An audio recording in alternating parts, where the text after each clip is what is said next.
Hey guys, happy Wednesday. Welcome back. I am super excited today because we have the wonderful Holden Svirsky here to talk with us about service dogs. It's going to be really interesting. I have a lot to learn, and I know you guys are interested, so this is going to be really fun.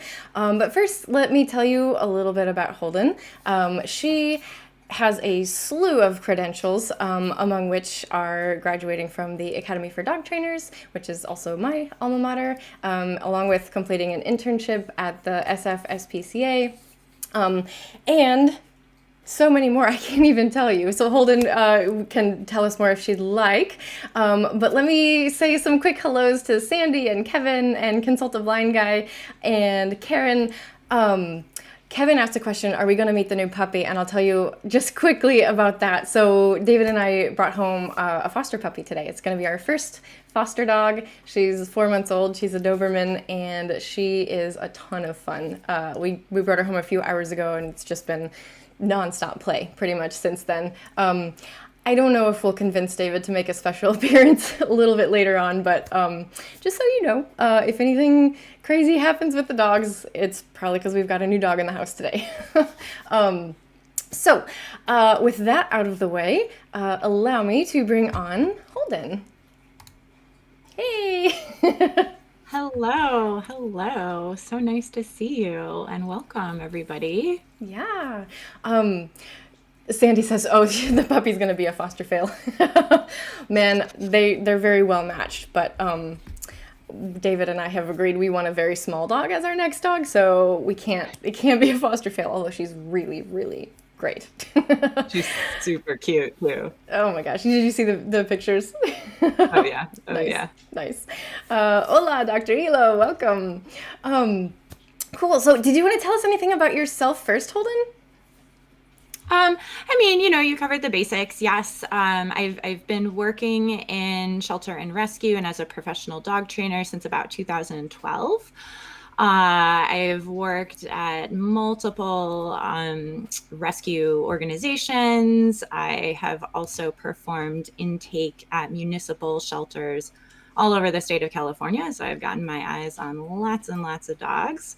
I currently teach group classes for Bravo Pup. We do offer online classes, so you can be anywhere in the world, but Bravo Pup is located in the East Bay, California. And I'll just say, if you guys didn't, if you saw my interview with Sandy, gosh, it's been a few weeks ago now, but you will have met the owner and head trainer at Bravo Pup already.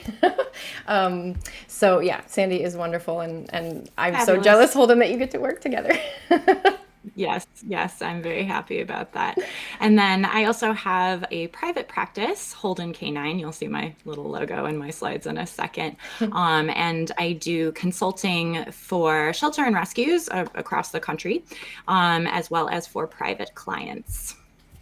Very nice, very nice. That's a wealth of experience. So yeah, I'm really excited. You have a lot to teach us about service dogs, and you've got some slides to share. So we'll be showing those in a moment. Are you ready to jump into that? Yeah, let's go for it. Okay, cool. Let's throw them up there. All right.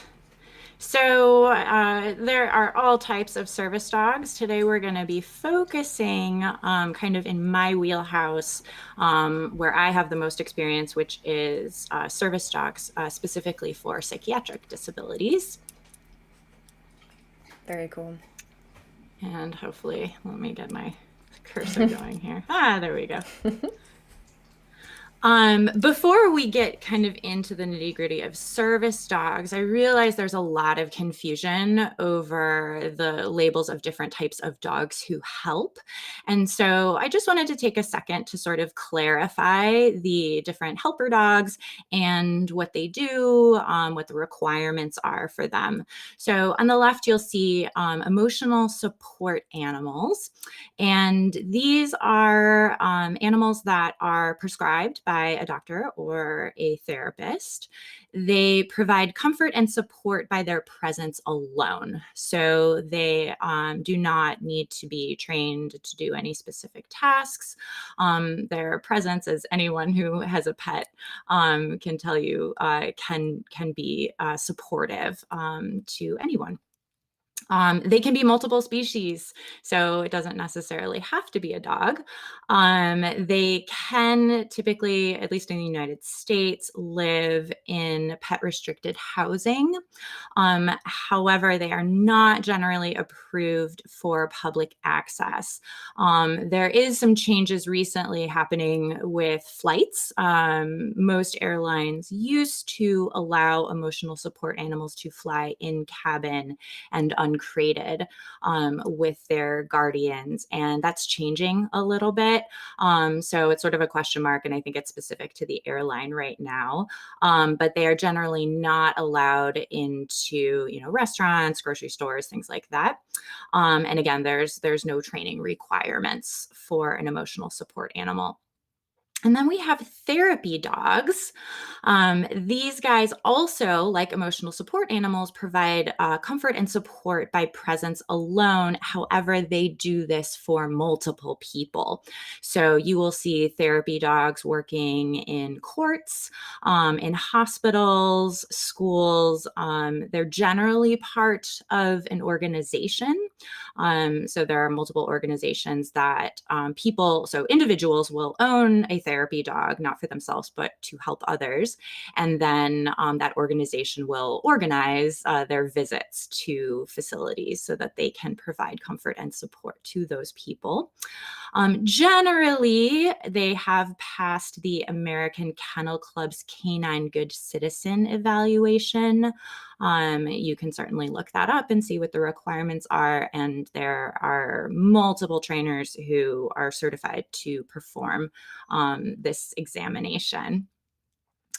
And then we move on to service dogs. So for service dogs, the handler has a disability. And then a service dog performs one or more tasks to mitigate this disability. Generally, though this is not a legal requirement, but generally it's a good idea that they have also passed the American Kennel Club's Canine Good Citizen evaluation. Generally, they have also passed further testing. There's sort of the urban Canine Good Citizen evaluation that the AKC provides. There are also organizations that provide a public access test, which ensures that the animal is comfortable and confident and non-disruptive in sort of more intense urban or startling environments, going up and down escalators, elevators, through automatic doors or rotary doors, being in crowds, things like that. And then service dogs are the only ones of this group that are protected by the Americans with Disabilities Act. And there are limitations on questions that a business owner may ask about a service dog. And we'll sort of talk a little bit more about that, I think, in a future slide. Therapy dogs are really the only dogs that need to be sort of identifiable by wearing a vest or a special collar and patches. While many handlers choose to have their service dogs wear similar, demarcations that they are working or that they're a service dog, it is not a requirement for them. And I have a question just about the therapy dogs. Yeah, I'll go back. That's like a kind of like a job, or it's a volunteer. It's volunteer work that the human and dog do together as a team, right? Yes, definitely. I certainly, there may be an exception. I'm not aware of anybody who is paid for those services. So yeah, typically a therapy dog guardian, the therapy dog is their pet, and maybe they notice early on, gosh, my dog is so friendly and loving and calm and comfortable around a whole huge variety of strangers. they're calm and comfortable in places like hospitals or courts or schools. And I think that they would be a benefit to these people. And so that's usually when they start sort of considering, enrolling into a program or an organization, so that, yeah, they can help with their therapy dog. So typically the guardian of the therapy dog will accompany them to the places where they work. Okay. And Bravo Pup is asking, can you answer this? What the first step towards getting started with a therapy dog is? So first you have to have a dog. um, and you will likely, yeah, my suggestion would be if you're getting a puppy, you are certainly wanting to absolutely prioritize early socialization and really, heroic efforts at that. Because again, the goal is that this dog will be, again, meeting tons of strangers, maybe in environments that most dogs wouldn't be comfortable. I mean, we can think about a hospital where there's lots of weird machinery and beeping, people coming and going, wheelchairs, all that kind of stuff. So the first step is really a solid foundation of positive socialization so that the dog is not just comfortable and sort of fine, but really happy in these environments. And again, with a huge variety of people of different abilities, different ethnicities, different ages, all of that. And then I would say, you want to work on basic obedience. So I think that enrolling in a class is probably your best bet. Again, and that will also, not just teach your dog to sit and stay, calmly accept petting, things like that, but will also help them learn to work around distractions. So yeah, doing, one or more classes is likely a really good idea. And then, again, I think best practices would be to have your dog pass the Canine Good Citizen evaluation. There are classes that specifically prepare dogs for this examination. Bravo Pup is one. So taking a prep class and then, going through the evaluation so that the handler too, the guardian, can feel comfortable. Okay, I've seen my dog perform in a crowd. I've seen my dog, sit nicely for petting. I've seen my dog be able to comfortably accept people, strangers, touching and grooming. We can maneuver around distractions. All of that can help not just bring the dog confidence, but the guardian as well. And then you'll probably want to find in your area an organization that, and they may also help you get enrolled in a Canine Good Citizen class and an evaluation. But yeah, working with an organization that has experience is probably your best bet. Actually, before we get to Bravo Pup's follow-up question there, correct me if I'm wrong. So when it comes to therapy dog work, you can go about it a couple of ways. There, like you said, there's organizations that can help you find therapy work in a setting that suits you and your dog, because there's lots of different places where therapy work is beneficial, right? So you would either contact the place that you want to provide therapy work with your dog, or an organization. Is that kind of how your choices after the training? Am I wrong? Yeah, I should say, I am not an expert in therapy dogs by any stretch. I know and have worked alongside of one organization, which happened to be a shelter, who also had a group of therapy dogs. So, you may want to reach out, in your area to, again, schools, universities, if you have an in, with someone who works in the court system or in a hospital. And then they may already have, oh, hey, we work with this organization, and then they may be able to provide you with that contact information. Gotcha. We are definitely going down the therapy dog route, and the whole point was to differentiate, because there is some confusion among, emotional support animals, therapy dogs, and service dogs, right? Let's go ahead and stick with the service dog topic for now, because there's a ton of stuff to get into here, and I want to make sure we don't run out of time. So I'm going to throw your slides back up, Holden. Alrighty. There you go. Okay, so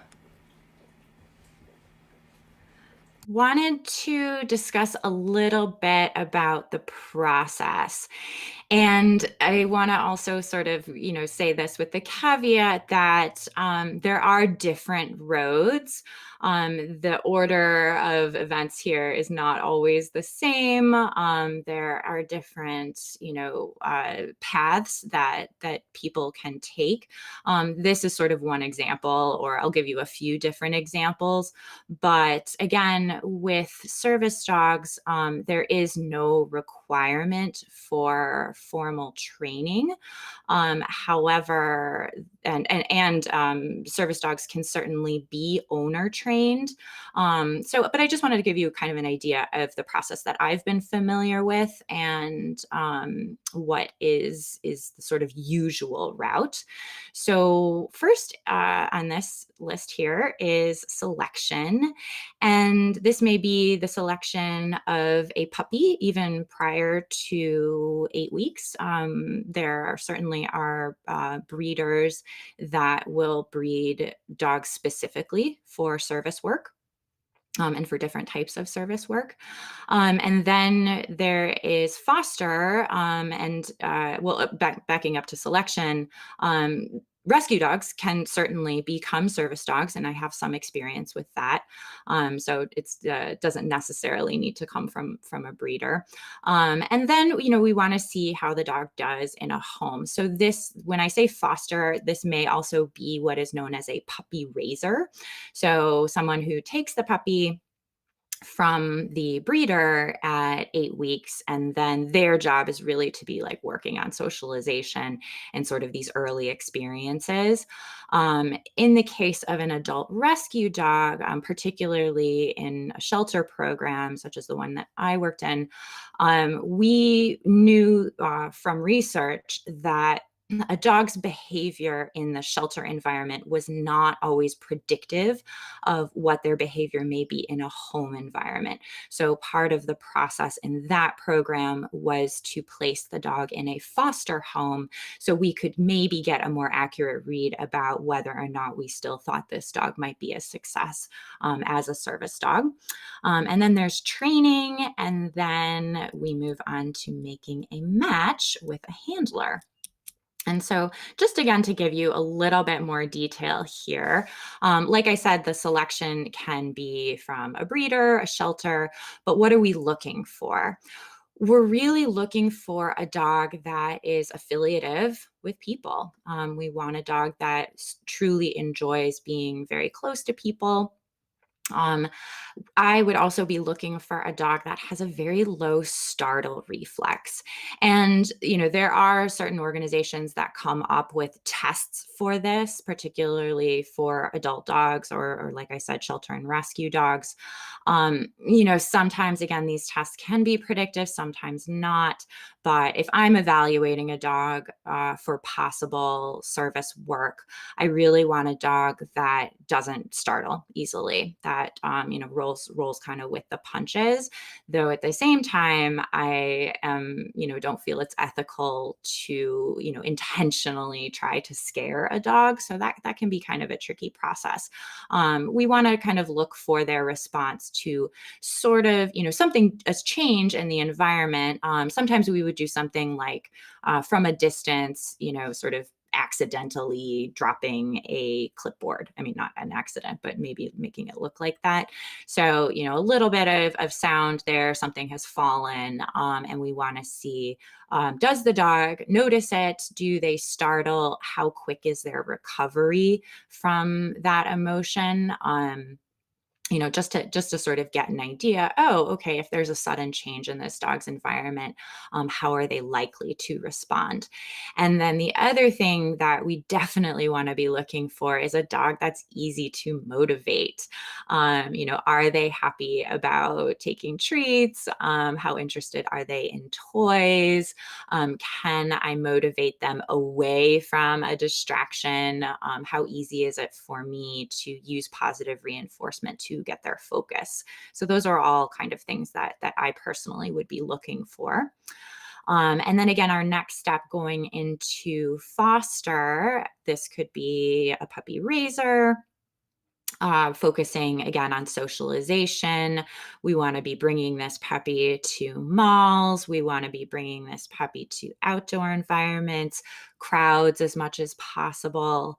And we want to, start to consider behavior in the home environment. How is this dog, particularly if they were selected from a shelter or rescue, how are they behaving in the home? Are we seeing something different from what we were seeing in the shelter environment?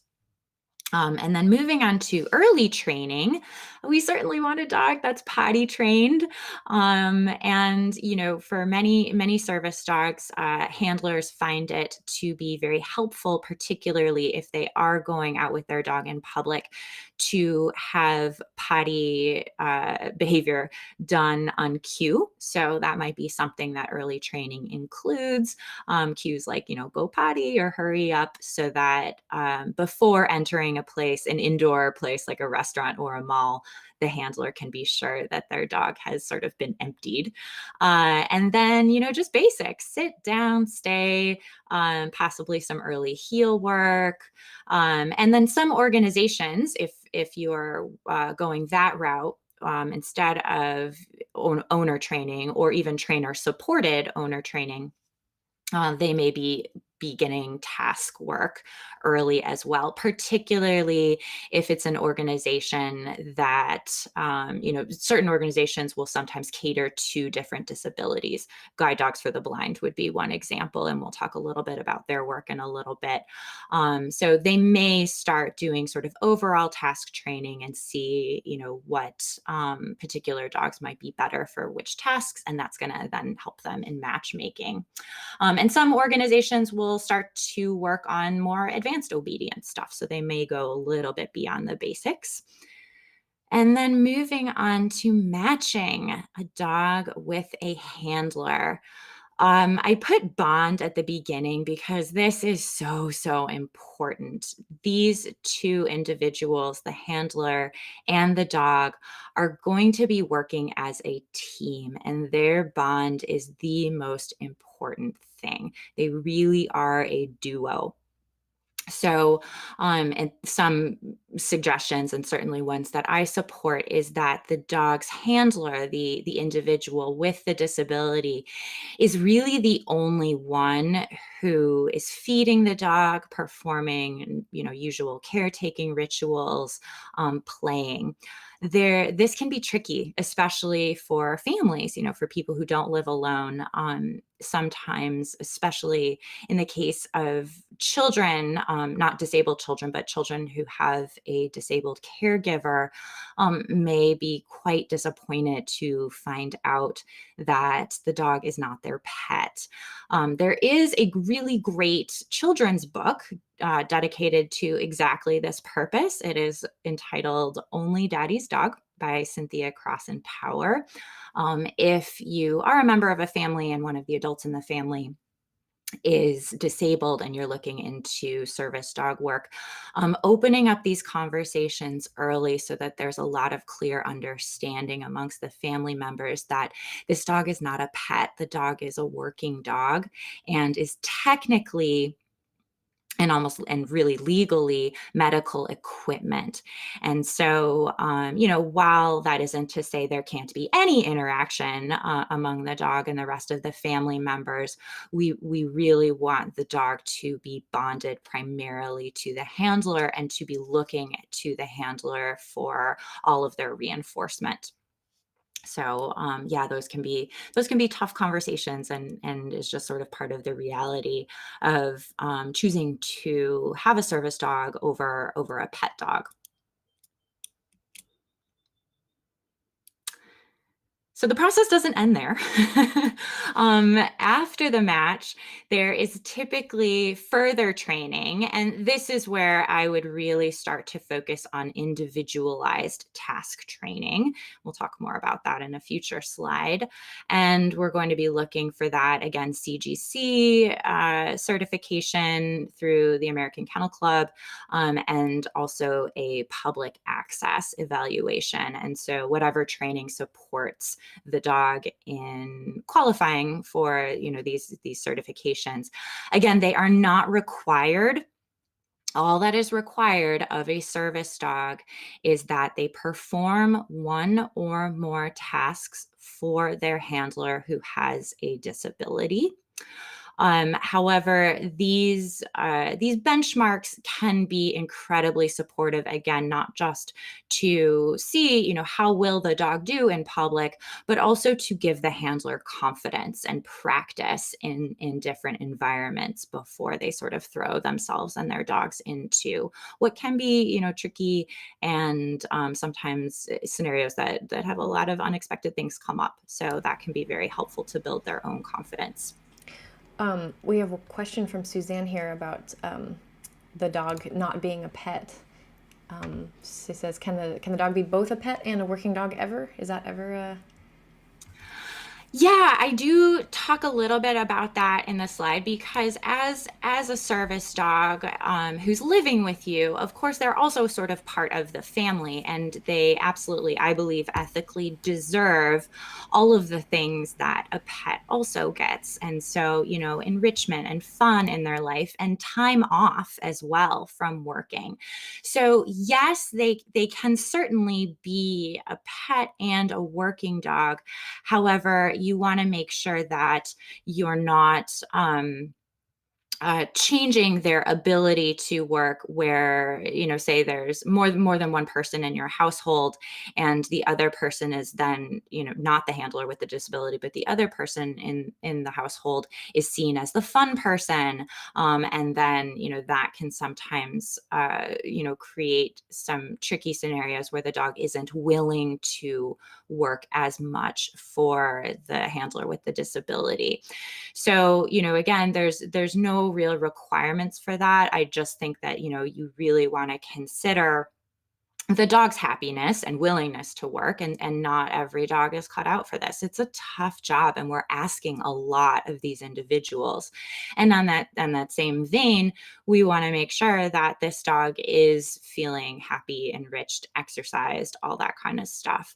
But we also really want to protect the bond between the service dog and their handler, the one who has the disability. So just I wanted to comment on that from my trainer perspective. It just sounds like individuals who decide to bring home a service dog and train them up, they need to have a really clear understanding of how behavior is affected and changes, on a day-to-day basis, and how that works so that the dog retains their abilities, their skills that they've been taught, right? Yes, exactly. Dogs are always learning, and so you're always training, right? And if somebody else then is seen as the one who's providing the snacks and the treats, and they're not the person with the disability, then the dog then may be less effective for the person with the disability, because they're seeing it's important, where the reinforcement happens and who it comes from. And so, the dog may be less likely. We're really in sort of the probability business here. We're trying to make it more probable that this dog will be able to mitigate one person's disability with their work. And if somebody else is reinforcing the dog, that's making it less probable that the dog will focus on the person that they have been sort of employed with. Mm-hmm. Okay, and because you said, and I've heard this before, that service dogs are legally, how did you say it? They're legally medical equipment, but unlike other medical equipment, they're not machines, right? And so we have to Exactly. And they're really, not robots. they're not robots, right? Okay, cool. I will let you continue. Yeah, no, it is, and it can be a difficult conversation for a family to have. And it's not that, I certainly as a trainer wouldn't, uh, you know, chastise anybody for mistakes in this realm, or oh no, they had to walk my dog or play with my dog because I was feeling too ill.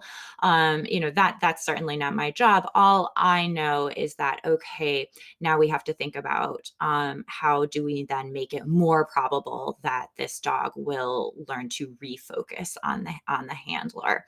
Nobody's perfect in this scenario, but we want to increase the probability that this dog is going to, note and alert and perform tasks for one particular person in the home. All right. So, going to talk a little bit about psychiatric disabilities, which are often invisible disabilities.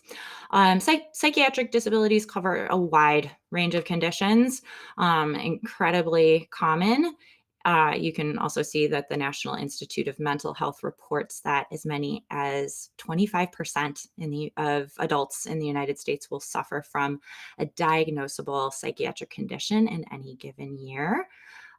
Some of them, and this is certainly not an exhaustive list, but we have autism, mood disorders, PTSD, and CPTSD, which I will help define in a moment.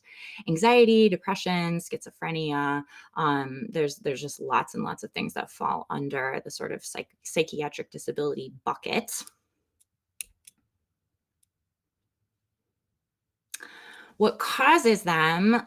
Lots of different things. And I made this slide because I do want to point out that psychiatric disabilities are by no means any kind of moral failing, on the sufferer's part, or the survivor's part. They can be caused by differences in brain structure, trauma, stress, social factors, poverty, genetics, exposures during pregnancy, either viral, toxic chemicals, or even just stress, biochemical imbalances, brain injuries, and serious illnesses can all cause psychiatric disabilities. So post-traumatic stress disorder, and some people prefer to call this post-traumatic stress, and to leave off the disorder part. And I want to sort of honor that distinction as well. This is a mental health condition that is triggered by a terrifying event, either experiencing it or witnessing it, and that is the Mayo Clinic's definition. I also have experience, with a slightly different disorder known as complex post-traumatic stress disorder. This is a little different, but it's an important distinction for a couple reasons. One is that it may be diagnosed in adults or children who have repeatedly experienced traumatic events. Violence, neglect, abuse would all fall, in this category. This is thought to be more severe if the traumatic events happen early in life, if the trauma was caused by a parent or caregiver, if the trauma was experienced for a long time. Again, this isn't sort of a singular event like a car crash, for example. If the person was alone during the trauma, and if there's still contact with the person responsible for the trauma. This information comes from the National Health Service of the UK. Unfortunately, at this year, at least, as far as I know, in the United States, the Diagnostic Statistical Manual, the most recent version, does not include complex PTSD or make a distinction from post-traumatic stress disorder, for insurance purposes and all that kind of stuff. So it is known to exist in other countries. The United States, hasn't quite caught up. But there are certainly therapists and doctors who will treat complex PTSD, in this country. So the symptoms of these, there's sort of four categories that are used also as a diagnostic criteria. There is re-experiencing the traumatic event via flashbacks, night terrors, frightening thoughts. There are avoidance issues, so staying away from people, certain places, certain activities, or simply avoiding thoughts related to the trauma. There are arousal and reactivity symptoms, so being startling easily, anger issues, sleep issues, hypervigilance. And then cognition and mood symptoms. So memory may be affected, negative thoughts, emotions of guilt, concentration loss, and loss of interest in activities, particularly ones that the person used to enjoy. And I also want to point out again that accurate diagnosis and healthcare is a privilege. There may be a lack of access to healthcare or fear of treatment from the survivor. There may be misdiagnosis. This is not uncommon that post-traumatic stress is misdiagnosed as bipolar disorder, schizophrenia, depression, generalized anxiety disorder, psychosis. There are others. The symptom may be what's focused on rather than the root cause of it. So, substance abuse may be what's focused on rather than the post traumatic stress that caused the substance abuse. And racism and classism is certainly a factor that contribute to sometimes policing of disabled people, creating barriers to treatment, their inability to even get the support of a service dog. So I mention this because as a trainer, I'm not a doctor and I'm not a therapist, and I certainly can't diagnose anybody. But I'm also not going to ask my clients to sort of prove to me that they have this diagnosis, and this is the reason for that. My job is to help mitigate their disability, and if that's self-identified, that's perfectly fine with me.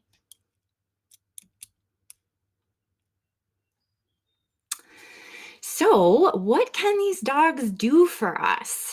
There's lots of things. However, this is also a really careful conversation. I don't want anyone to feel, discomfort or fear when they are working with me. I do not want to trigger any of their symptoms.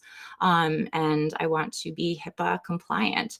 So these are careful conversations. What we can sometimes do as trainers is instead of asking someone, hey, what are your symptoms? What we can do is we can give them examples of training that we could do, and then they can sort of select which of those processes that they would like to do. So again, we want to be trauma informed, and we want to realize that we want to do everything that we can to make sure that our clients are not unduly stressed during this process. So sometimes just putting out the options of, okay, a service dog can do X, Y, or Z for you. We can certainly train all of those things, even if the person isn't having any of those symptoms. And that way they can feel that they have a certain amount of privacy without having to share specifics with me. And I find that that makes people feel a lot more comfortable. Oh, that's really cool.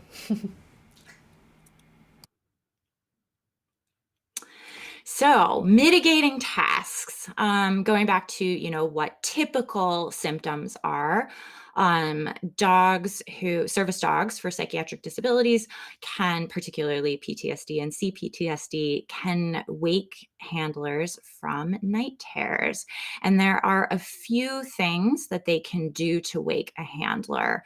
They can be quite near and can lick the handler's face. They can paw at the handler.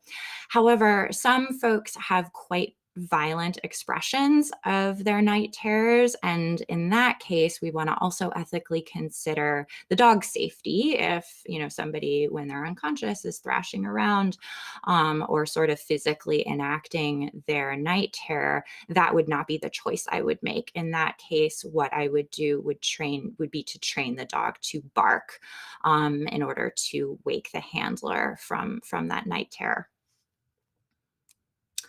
There are medication alerts, and there's different types of these too. So depending on if the handler has been prescribed medication, sometimes this medication is taken on a regular basis at certain times of day, and sometimes medications are taken as needed. So there's different sort of jobs for the dog there. So the dog can alert the handler, it's time to take your medication, because it's, 8 o'clock a.m. and 8 o'clock p.m. if it's a medication that needs to be taken twice a day. Or the the service dog can learn to identify antecedents to the handler's symptoms and tell them that they are suspecting that these symptoms are going to get worse. And the handler then, if this is how their medication is prescribed, can then be alerted to take it as needed. This is tricky. So certainly the time of day alert is much, much easier for dogs to learn. And it's actually quite a simple procedure. And I'm happy to share the procedure that I use for all of you, because lots of people take medication and lots of people forget to take their medication. The easiest way to do this is, first, you're going to set your own alarm. So just a mechanical alarm. You are going to then take your medication on time every single day. And right after you take your medication, immediately following that, you are going to feed your dog their regular meal. And with time, dogs, just as dogs who are on a schedule for their own feeding, no medication involved, tend to bother us when it starts to become dinner time, right? They might whine, they might paw at us. Hey, mom, it's dinner time. I need to be fed. We then transfer that to our understanding of, oh, okay, I need to take my medication and then I need to feed you. So dogs are great at timekeeping, especially when there's food involved, and that is done consistently on a regular basis. So we'll just start to look at maybe what the dog's natural alert is, though we can train specific behaviors for that. If you prefer pawing over barking, if you prefer a dog to, sit or lean on you, lick your hand, all of those things can be sort of inserted into the process. Can and then oh yeah, go ahead. I was just curious. So the timekeeping was the simpler way and easier for the dogs, you said. The other one, and maybe you were about to answer this anyway, but I was just curious if it's behavioral cues that the dog's taking, or is that when we could potentially, be they could be cueing off of heart rate or something like that. Yeah, it can be either or both. Wow. So dogs, of course, as we probably know, we probably all understand this, but maybe don't quite appreciate it as much as I think we should. Dog sense of smell is incredible. I often, like to point out that dogs can smell, if you took like 2 Olympic-sized swimming pools of water, and in one of those Olympic-sized swimming pools, you put a tablespoon of sugar. A dog could tell the difference between the pool that had 0 sugar in it and the pool that did have sugar in it. So, that kind of gives us sort of an idea, because I certainly wouldn't be able to tell by any stretch. But yeah, so there can be cues that the dog can pick up on via their nose. So possibly the presence of an increase in cortisol, which is a stress hormone that actually both humans and dogs have. So they may be able to smell cortisol.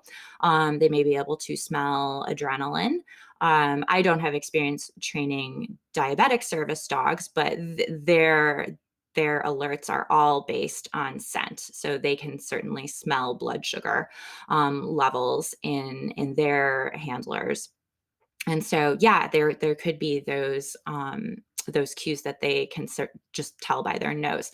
There may also be behavior cues that they notice, even if the handler doesn't notice it. So there may be things like fidgeting, tapping a foot, a certain different way of walking or moving, little things that the handler may not even realize that they're doing, that the dog starts to pick up on. And so, yeah, we're kind of, again, looking for those things and helping our dog understand that those things then predict for the dog copious amounts of awesome, awesome food. So they typically will start not only noticing these changes in perhaps your blood chemistry, but also your behavior cues. And then because of course, we've selected a highly easily food motivated dog, they're going to start picking up on these things sometimes earlier and earlier.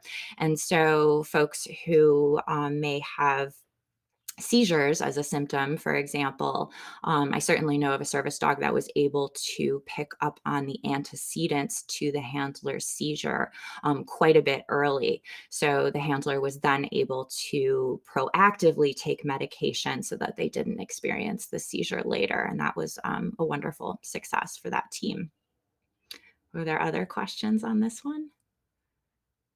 Not a question yet, but anybody, you guys, if you do have questions, feel free to throw them in the comments, and we'll address them as they come up. A comment, which I think we're going to get into, but Sandy said that Turtle brings her socks when she's upset, which is so cute. Oh, yes, yes. Okay. So, I mean, that really goes right into the next behavior that we were talking about, or the next task is a retrieve. And some dogs, again, are naturals at these things. So when we are training a service dog and when we're going through this process, we can certainly decide, okay, I'd like to train this specific behavior, but it's often really helpful to do things like Sandy did, which is notice when your dog is sort of naturally doing a behavior. And then can we make that useful for you as an alert or as its own comfort? So yeah, so dogs can dead retrieve. And by dead retrieve, I mean that the object, this isn't like a fetch game. So the object isn't sort of thrown for them. So there's sort of chase involved, but they may go and find something that is still on the floor or in a particular place, bring it to the handler. And this could be their phone. Maybe they need to call for support. This could be medication. A quick caveat on that, it is not typically advised that dogs bring bottles of medication because there's a risk that they could accidentally ingest it.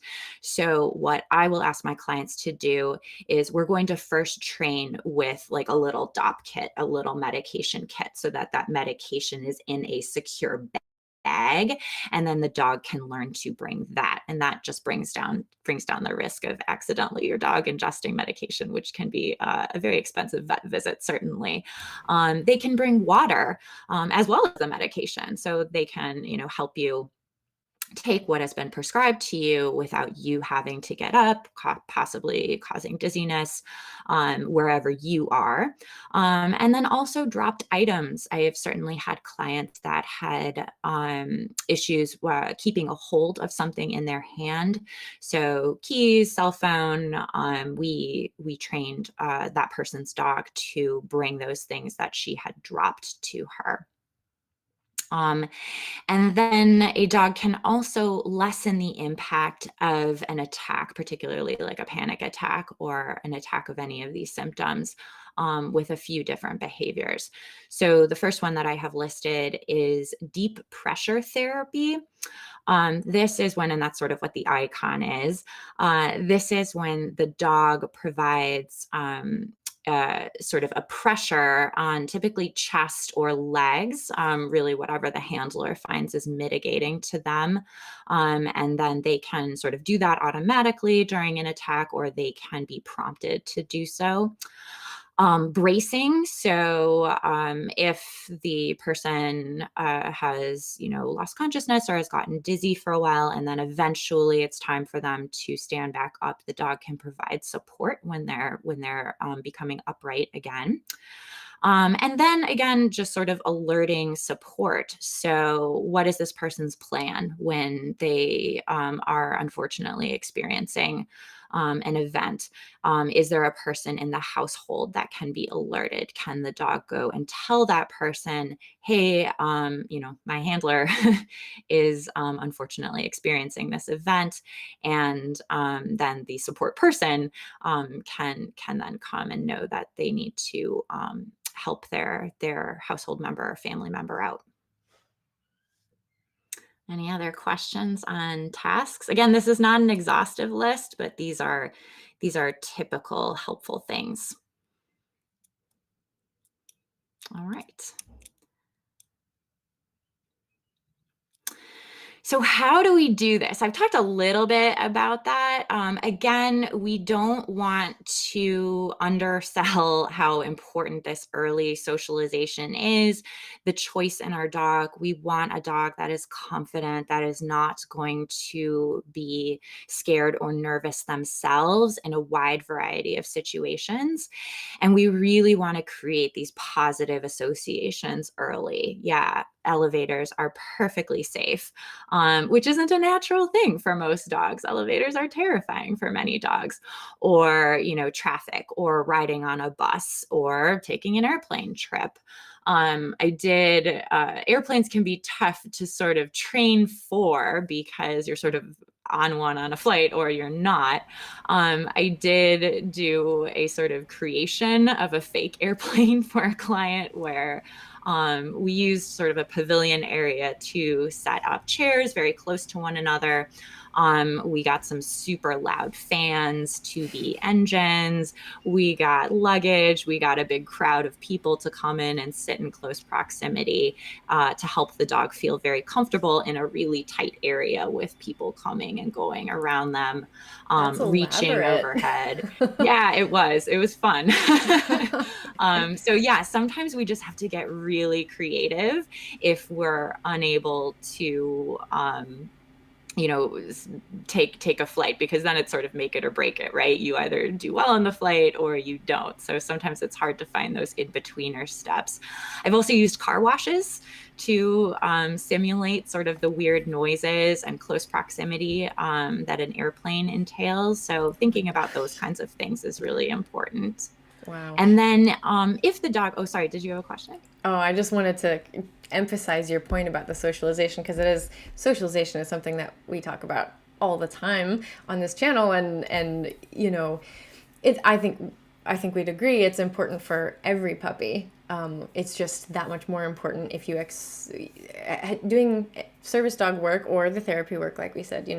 Those dogs have higher expectations of them, and so you just can't shortchange dogs on the socialization. Getting it right, so important. No, yeah, it's incredibly important that the dog, and just ethically important, right? We don't want to ask a dog to work in a situation that they are uncomfortable, because we care about their emotions too, right? And then they're also going to be less effective if they are experiencing emotions of fear or anxiety themselves. They're not going to be as helpful and as probable to perform the tasks that we would like them to perform if they aren't feeling completely comfortable, happy, and confident in those scenarios. So yeah, you can't shortchange it. It really must be a heroic effort. Yeah. One of the things I do want to point out is that again, there are certainly breeding groups that select dogs for their ability to sort of roll with punches and be very confident, calm, and, relaxed, happy dogs. But sometimes dogs that have been through the shelter system will sort of amaze us with their ability to totally get through that without any fear or anxiety. And those dogs, because going through sheltering, if anyone who's ever adopted a shelter dog or has worked in sheltering knows, that's a scary scenario, clanging kennels and all different dogs and people and lots of touching and veterinary exams and invasive handling. And so if we see a dog that's taking that and is like, this is just fine with me, that dog may be perfect for service work because they're not showing any signs of fear or anxiety in really intense scenarios. So I'm always sort of keeping my eye out for those dogs, particularly when I worked in shelters. It was, wow, clanging and noise. And this dog is still just like, yeah, cool with me. That's a dog I want to think about as possibly showing me that their socialization went great. They're rolling with the punches. They're bomb proof, so to speak, and that might make a really great service dog. Nice. I realize we're running out of time. I was so about to say, I know we've got a lot more to get into, and frankly, the next part is probably the most interesting to me, and probably a few people watching. Sandy just said, thank you, Holden. This is amazing information. But yeah, so I want to be respectful of your time. Do you have a hard cutoff, or because I do not. I'm happy to stick around. Okay. Today's my day off, so to speak. So no, I'm Okay. totally happy to stick around. I will sort of just again because people have seen the slide that we're on right now.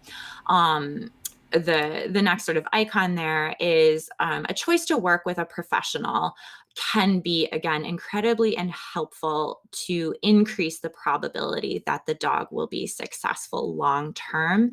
Though it is not required, service dogs can certainly be owner trained. One of the things that I do now is support owner training. So while the owner is sort of doing the day-to-day stuff, I don't personally have the dog. I'm going to support the owner. And what this can do is just help again with efficiency. A good trainer is going to use incremental plans. They're going to have very clear criteria for the dog. They're going to have a high ROR, which is trainer jargon for rate of reinforcement. Again, this just helps with efficiency, helps the dog learn more quickly. They're going to track progress so that they can make evidence-based decisions on when to make things more difficult for the dog, when to just, stick at the step we're on and do more reps, or when do we need to make it a little bit easier so that we can get success. And then practice. So there's, again, these guys aren't robots. We don't just, program them and then whoop, they're ready to go. This is a lifelong process. And so the owner, the guardian, the handler at that point really needs to take responsibility for continued practice and continued reinforcement. We don't just reinforce one time and then think the dog knows it. The continued reinforcement is so, so important to keep these behaviors really strong and well-oiled. So a little bit more about methodology. I want to point out a really interesting finding from a very well-respected and successful organization, Guide Dogs for the Blind, based in San Rafael, California. So they've been around for a long, long time. And like many organizations and even many trainers in the past, were using punitive measures to train dogs, specifically prong collars. They would sort of wait for the dog to make a mistake and then correct that mistake. And when they were using these methods, they found that the number of dogs that were successfully placed with a visually impaired handler was around 45 to 50%. And then the other dogs were given career changes, which typically means they go into pet homes and live out a life. But This is not a ton of success, right? It's about 50-50. And there's a lot going into, again, the selection, the raising of these dogs, the training of the dogs. So these are big investments for organizations and for handlers. And to just be getting just this amount of success was something that they wanted to improve. And so in 2004, Guide Dogs for the Blind began using reinforcement-based training, positive reinforcement. So we're looking at mostly food, though I think in some cases they were also using fun things like toys to reinforce behavior. And huge change in the success of their program. So they found when they switched methods, they were getting up to 85% of their dogs were successfully placed with a visually impaired handler, and only about 15% of the dogs did not work out and went on to become pets. So they decided, well, look, we're getting so much more success here. We are going to completely stop using aversive and punitive based training methods. So I think that's really important to look at. Again, we're talking about probabilities here. So I want the most efficient, the most successful training for my clients. And so I, of course, am going to choose to use what works, which is reinforcement-based training. That's even a bigger difference than I thought. I think I've been telling people it was a 30% decrease in career change dogs, but that's 40%, right? Yeah. Amazing. I actually went back and looked it up because I wasn't positive myself. But yeah, they began to make the change in 2004. What's also super interesting about this particular finding is that Guide Dogs for the Blind has, this is a sort of variable controlled scenario where they have breeding pools and their dogs are specifically bred for this job to aid in visually impaired handlers. So, they are not just sort of pulling dogs from every which place, right? They have a closed breeding pool. So lots of, just controlled variables there, which makes this, I think, even more interesting to pay attention to. Yeah, big win-win there. We're always happy to see happy dogs and happy people. And, frankly, for the handler, using positive reinforcement to keep behavior probable and well-oiled is usually a lot more pleasurable for them rather than having to correct or punish their dog. So this can also just has the other side effect of improving that really important bond that we talked about. So again, that's all good news, but I did also want to point out some of the realities of service dog training and becoming part of a service dog team. It's a lot of work. It's a long road. It's a lifelong process. And there are some things that, create situations where someone who does have a disability may not choose this as their best option for treatment or support. One unfortunate reality is the presence of ableism in the public. So handlers with service dogs may be approached by strangers, asked inappropriate questions. Strangers may try to test your dog. I certainly have clients where, folks will come up to their dog and get in their face and see if they can kind of cause them to react. That can all be very stressful, not just for the dog, but for the handler as well. Some handlers choose to sort of dress their dogs in working harnesses to help with this, but it doesn't always work that way. Some people, people ignore signs all the time, right? So despite what patches the dog might be wearing, do not pet, do not approach, do not distract, many people, unfortunately, ableist people will ignore those and bother the dog or the handler. So, some things to think about are, hey, if this and when this does happen, what is going to be my sort of go-to response? What things can we train the dog to do in this scenario? And what sort of is our plan B if this happens, so that my clients feel prepared to deal with this in the moment. The other unfortunate aspect is that even friends and family may engage in ableist behavior. Service dogs, while they are allowed into public places, there is no protection from the ADA for private events. So I've certainly had clients who they had a family member who was getting married, say, and they chose to ask the person with the disability not to bring their dog to that event. And since it was on private property and a private event, they did unfortunately have that right. So those can be difficult conversations too. And just things to think about before you start to go down this road and make these investments. And then just going back to some of the things we were talking about earlier, there are some ethics to consider about the dogs themselves, and just, again, about working dogs in general. They're not meant to be family pets. So, this idea that it's going to be the same thing as the dog you grew up with, where everyone sort of plays with the dog and the dog hangs out with everyone. That's not typically the reality. As I've said a couple times before, these guys aren't robots. There is never a guarantee that they will be successful. There's never a guarantee that they will be successful in any particular situation. We try to make the probability and the likelihood of their performance to increase. I can never make a guarantee that they're going to perform 100% all the time.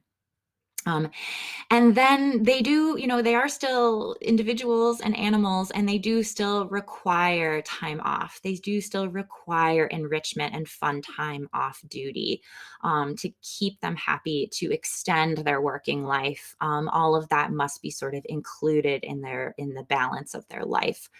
And then there's also the reality of the dog becoming injured or ill, or having a bad experience. Service dogs are often attacked by other dogs. That, of course, can be a traumatic experience for them and may affect their ability to work in the future. So that can cause an early retirement or the need for a career change. Or what can also happen is that the dog simply is retired from public access. So they may be able to mitigate their handler's disability at home in a safe environment and, do their job perfectly well there and still be very useful to the handler. Sometimes the choice has to be made that, gosh, this dog really isn't performing well. They're clearly not happy doing work in public. And so we need to start thinking ethically, is it a good idea to continue trying to work on this for them? Or is it a better choice to have them be more of a home-based animal? And that's it, guys. So I'm going to just throw up my Instagram account, and my website's under construction, so don't try to go there. Hopefully in the future you guys will see that. But I've also put up my email if anybody wants to get in touch or talk about services, or, I can help point you in the right direction. Or if you're just interested in general training for your own dog, that is my contact information. Cool. I'll just leave that up there for a second more, in case anybody wants to jot any of that down. And now, I mean, huge thank you, Holden. There's so much information, and there's so many things that we need to consider, but that don't automatically come to mind when you think, or when, if you're thinking about getting a service dog for yourself or a family member, or even as a trainer, or if you're offering that service. There's so much more that goes into it that I never even thought of. It's kind of mind-blowing. Yeah, there is. There really is. And it's such a huge investment, not only financially, but, emotionally and time-wise. And again, there are dogs that just don't, make it in the end in terms of being able to do these specific jobs for a variety of reasons. It certainly doesn't mean they're bad dogs, but I like to prepare people early on for the event that this might not work. I cannot make a guarantee that your dog will be successful doing these things. Yeah, I'm glad that you touched on the cost. I mean, because not only is it a ton of work that goes into, breeding or finding a dog that's suitable, but also all of the training from the raising and the socialization to the initial training to the task. I mean, all of that's so much work and so many hands that are probably involved in that process, right? Um, Right. so I did want to touch on the cost because financially it can be very pricey, and we can talk about what the costs are. There's a specific question from one viewer. Consult a Blind Guy says, I have heard conflicting opinions. Is it true that a vision impaired person has to pay for their dog? So again, this is not my experience. I've never worked for guide dogs for the blind, so that would probably be a good question for someone who has specifically trained guide dogs for visually impaired people. However, in general, I think it depends also, on your insurance, your health care. I do know that sometimes insurance will cover or partially cover training or the acquisition of a service dog. I also have certainly heard and have, had experience with folks who've done their own fundraising, through GoFundMe, things like that. There's also organizations that will provide scholarships. So, certainly doing your research and, getting out there and Google and sometimes, trying to do fundraising yourself. Wow. um the organization, yeah, the organization that I worked for a little bit of time provided training and dogs without cost to the handler.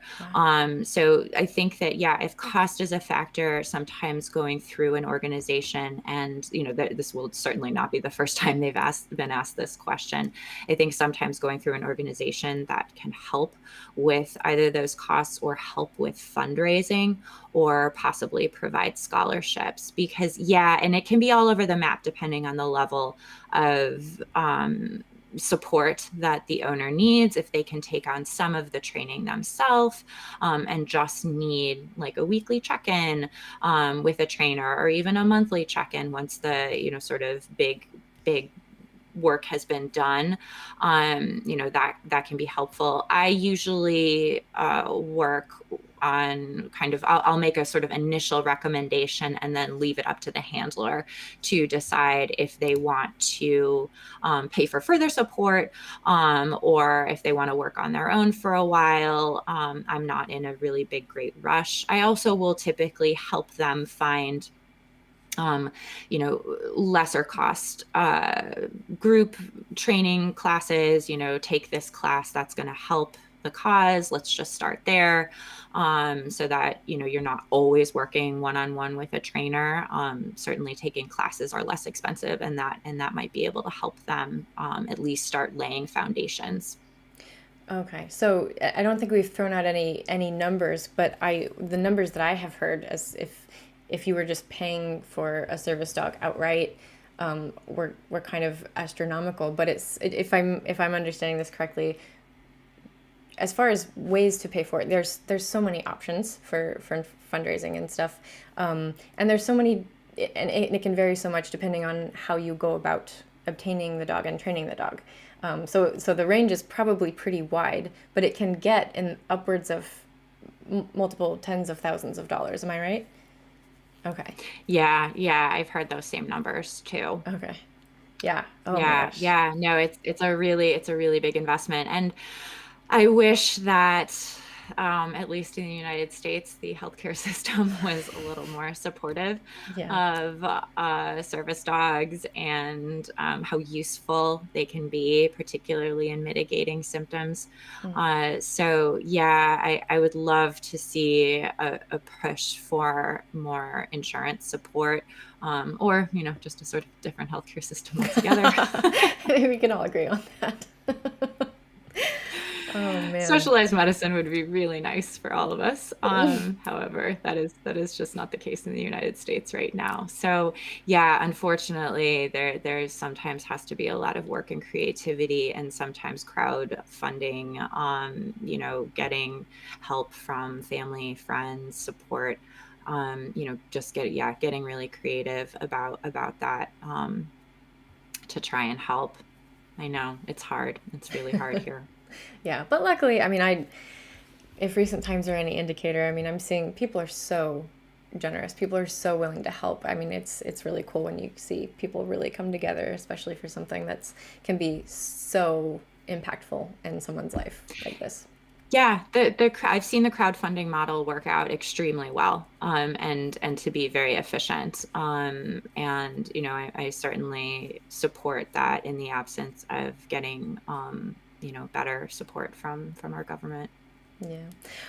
Okay. Well, I don't think we have any other questions to catch up on. You've got someone who's going to be in touch with you, um, and a lot of thank yous from Sandy and Suzanne, and from me. Thank you so much for coming and talking to us about this. I mean, was very, very interesting to me, and so hopefully this is helpful for anyone else who's curious about service dogs. Any final words, Holden? Well, thank you so much for having me. Of It has course. been a total pleasure, and I really appreciate everybody who's tuned in and asked good questions. And yeah, if you have further questions, please don't hesitate to reach out. I'm gonna throw Yeah, your it's a topic I find endlessly fascinating, and the process can be a lot of fun too. I did want to point out the realities of the undertaking, but I certainly try to make the process as smooth and fun, for both the dog and the handler. And I'm always looking at dog body language, so I want to see that the dog and handler are both enjoying the process every step of the way. That is definitely my goal. So I enjoy it. Heck yeah, training and having dogs should always be fun for everybody involved, right? Totally. Absolutely. Okay, well, I'm going to throw your contact information up one more time in case anybody missed it, and then we'll say goodbye. So there you go, guys. And Thank you so much. Yeah, Such a pleasure, Jennifer. Thank you, Holden. All right, and thanks everybody for joining. We will see you again on Friday. All right, bye-bye.